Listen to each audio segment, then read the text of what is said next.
കാസർഗോഡ് ദേശീയപാത നിർമ്മാണത്തിലെ അശാസ്ത്രീയത സ്ഥലം സന്ദർശിച്ച റിപ്പോർട്ട് തയ്യാറാക്കി കേന്ദ്ര പരിസ്ഥിതി വകുപ്പ്.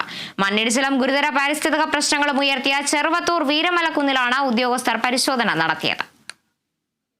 കേരള ഹൈക്കോടതി നിർദ്ദേശത്തിൽ ചെറുവത്തൂർ വീരമലയുടെ തൽസ്ഥിതി പഠിച്ച് റിപ്പോർട്ട് സമർപ്പിക്കാനാണ് കേന്ദ്ര പരിസ്ഥിതി വകുപ്പ് ഉദ്യോഗസ്ഥർ സ്ഥലത്തെത്തിയത്. വീരമലക്കുന്നിന്റെ താഴ്വാരത്തും കുന്നിൻ മുകളിലും സന്ദർശനം നടത്തിയ ഉദ്യോഗസ്ഥർ നിർമ്മാണം നടന്നുവരുന്ന ദേശീയപാതയിലേക്ക് ഇടിഞ്ഞു വീണ വീരമലയുടെ ഭാഗങ്ങൾ നോക്കിക്കണ്ടു.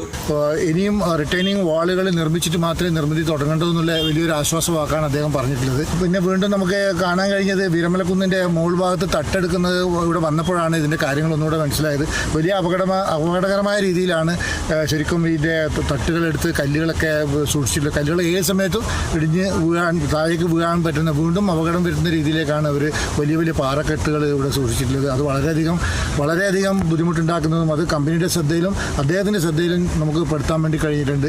പുതിയ ടൂറിസം പദ്ധതിക്ക് പ്രതീക്ഷയോടെ കാത്തിരിക്കുന്ന നാടിന് കുന്നിടിച്ചിലും മറ്റു പ്രശ്നങ്ങളും തിരിച്ചടിയാകുമോ എന്ന ആശങ്കയും നാട്ടുകാർ പങ്കുവച്ചു.